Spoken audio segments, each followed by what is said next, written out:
आपने देखा होगा कि कभी कभी केस हियरिंग में जजेस कोर्ट में मिसबिहेव करने या फिर कोर्ट ऑर्डर्स को ना मानने के लिए कंटेम्प्ट प्रोसीडिंग्स इनिशिएट कर देते हैं और कई लोगों का मानना है कि ये आजकल एक ट्रेंड भी बन गया है। इसी के चलते हमने सुप्रीम कोर्ट को भी कई बार गुस्से में और हैरान करने वाले ऑर्डर्स को पास करते हुए सुना है। एक मौका तो ऐसा था कि ओडिशा के एक आदमी ने कोर्ट में प्रेजेंट होने से ही मना कर दिया था जब उसे कोर्ट नोटिस मिला था, और ये नोटिस किसी और से नहीं बल्कि सुप्रीम कोर्ट द्वारा भिजवाया गया था। कंटेम्प्ट प्रोसीडिंग्स पर अपना एक रिस्पॉन्स भेजते हुए उस आदमी ने लिखा था, sir I decline to appear in court because it is a useless notice from you to me. It is a disrespectful act from you to me. ये सुनकर जस्टिस सीटी रवि कुमार और राजेश बिंदल की बेंच इतनी भड़क गई थी कि उन्होंने बोला कि उन्हें ये रिप्लाई फिर से रीड नहीं करना है और ये फिर से कंटेम्प्ट है। लिटिगेंट के एक्ट से फ्रस्ट्रेट होते हुए कोर्ट ने उस आदमी के अगेंस्ट बेलेबल वारंट को नॉन बेलेबल वारंट में बदलते हुए Balasore district superintendent of police को उसे नेक्स्ट डेट पर कोर्ट के सामने प्रेजेंट करने के ऑर्डर्स पास कर दिए थे। ऐसे इंसिडेंट सिर्फ एक नहीं है, रिसेंटली भी कई हाई कोर्ट्स और सुप्रीम कोर्ट में कोर्ट ने कंटेम्प्ट प्रोसीडिंग्स में ऐसे ही टफ स्टैंड्स लेते हुए पार्टी को खुद फटकारा है और स्ट्रिक्ट ऑर्डर्स पास किए हैं। सबसे रीसेंट और पॉपुलर केस जो इस कैटेगरी में फॉल होता है वो पतंजलि आयुर्वेद का है।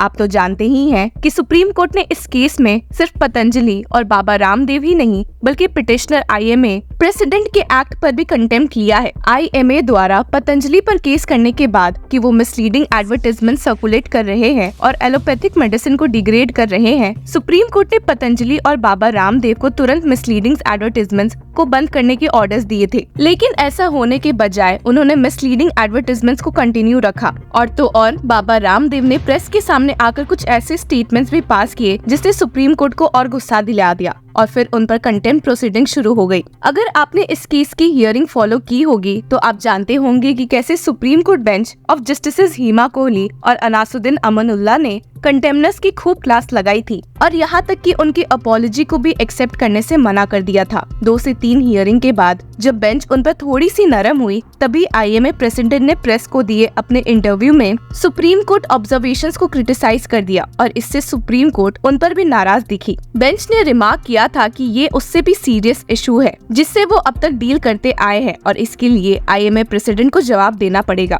IMA प्रेसिडेंट के कोर्ट में फिजिकल प्रेजेंट होने के बाद कोर्ट ने उन्हें खूब सुनाया भी था और उनकी अपॉलजी को भी एक्सेप्ट करने से मना कर दिया था। इसके कुछ ही दिनों बाद दिल्ली हाई कोर्ट ने भी एक लॉयर के against criminal contempt case initiate की थी for making personal attack on जजेस। आपको बता दूं कि यहाँ लॉयर ने वर्चुअल प्लेटफॉर्म के चैट बॉक्स में कुछ कंटेम्प्चुअस कमेंट्स लिखे थे। जस्टिस अनूप कुमार मेंडीराटा ने कई जुडिशियल ऑफिसर्स के अगेंस्ट लगाए गए लॉयर की एलिगेशंस और चैट बॉक्स में कमेंट्स जो कि एक पब्लिक डोमेन में है इसका सीरियस ऑफेंस लेते हुए कहा था that the allegations imputing motives and the use of intemperate language was intentional and intended to scandalize the judicial proceedings which amounts to contempt। हालांकि कोर्ट ने पहले लॉयर्स को कंटेम्प्ट नोटिस इशू करते हुए उसका रिप्लाई भी मांगा था, पर जब लॉयर ने अपना रिप्लाई भेजा तो कोर्ट ने नोट किया कि वो भी ग्रोसली कंटेम्प्चुअस था with hardly any relevant explanation. Court ने माना कि ये लॉयर की हैबिट है कि वो ऐसे कंप्लेंट्स करते हैं और उनकी प्रोसीडिंग्स में जो डिस्ट्रिक्ट जजेस एडवर्स ऑर्डर पास करते हैं उन्हें डिफेम भी करते हैं। इलेक्टोरल बॉन्ड्स जजमेंट किसे याद नहीं है। जब सुप्रीम कोर्ट ने इस केस में ऑर्डर अनाउंस करते हुए इलेक्टोरल बॉन्ड स्कीम को अनकॉन्स्टिट्यूशनल डिक्लेयर किया था और साथ ही SBI को सभी डेटा को इलेक्शन कमीशन ऑफ इंडिया को देने के लिए कहा था, तब आपको याद होगा कि SBI ने इंडिविजुअल्स और कंपनीज की डिटेल्स को फर्निश करने में और टाइम मांगा था। SBI ने एक एप्लीकेशन मूव करते हुए कोर्ट से कहा था कि उन्हें 30 जून तक के लिए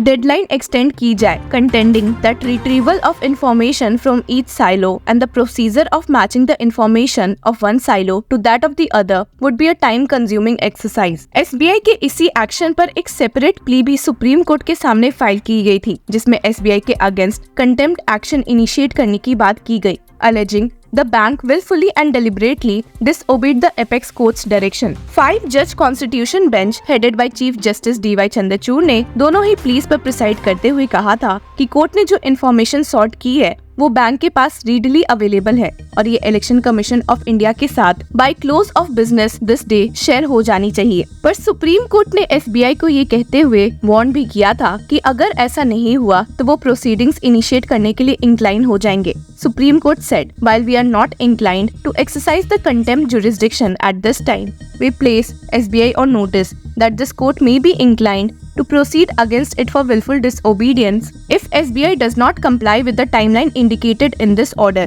जिसके बाद हमने SBI को तुरंत एक्शन में आते और ऑर्डर को फुलफिल करते हुए देखा था। सुप्रीम कोर्ट रिसेंटली एक केस की सुनवाई कर रहा है जिसमें कहा गया है कि DDA यानी कि दिल्ली डेवलपमेंट अथॉरिटी द्वारा ट्रीज इलीगली गिराए जा रहे हैं without the supreme court's approval to construct an approach road between Chhatarpur road and SAARC university near Maidangarhi. इसी केस में 9 मई को सुप्रीम कोर्ट ने एक सिविल कंटेम्प्ट प्रोसीडिंग्स DDA के अगेंस्ट इनिशिएट कर दी क्योंकि DDA का एक्ट सुप्रीम कोर्ट के MC Mehta versus union of India verdict के वायलेशन में है। जब केस में और भी फाइंडिंग्स पता चली तो सिविल कंटेम्प्ट के साथ साथ कोर्ट ने क्रिमिनल कंटेम्प्ट भी DDA पर स्टार्ट कर दिया और कहा It shouldn't be felt that only the court is interested in protecting trees। DDA ने जब इस कंटेम्प्ट केस में अपना अफिडेविट फाइल किया तो ये देखकर जस्टिसेस अभय S ओक और उज्जवल भुवन की बेंच काफी गुस्सा हो गई। उन्होंने ये तक कह दिया कि वो अब DDA पर भरोसा नहीं कर सकती। To court cannot trust the DDA now after Delhi Development Authority Vice Chairman Subhashish Panda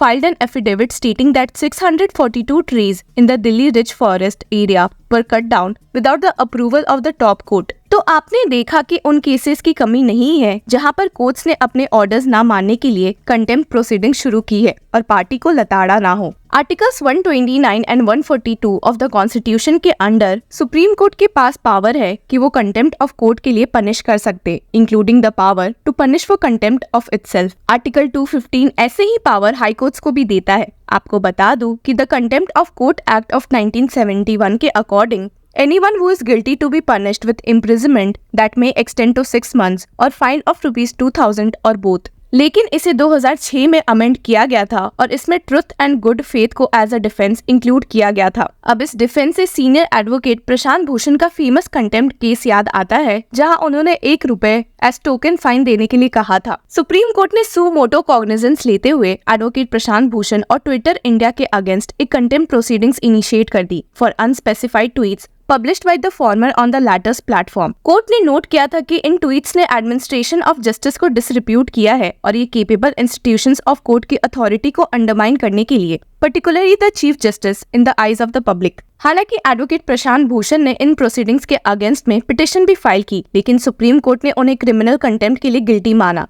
and में एक सप्लीमेंट्री स्टेटमेंट फाइल करते हुए he noted, If I retract a statement before this court that I otherwise believe to be true or offer an insincere apology that in my eyes would amount to the contempt of my conscience and of an institution that I hold in highest esteem। Attorney general के वेणुगोपाल और senior advocate Rajiv Dhawan के इस statement के ऊपर सुनने के बाद bench ने अपना ऑर्डर रिवर्स कर दिया and find advocate Prashant Bhushan INR ₹1। तो आपने देखा कि कंटेम्प्ट प्रोसीडिंग्स कैसे सुप्रीम कोर्ट में देखना काफी आम बात है एंड ऐसा नहीं है कि ये इंडिविजुअल्स में भेदभाव करते हैं। एक आम आदमी से लेकर लॉयर तक इसका शिकार हो चुके हैं। आपका इस पर क्या कहना है? Tell us in comment section and follow law chakra.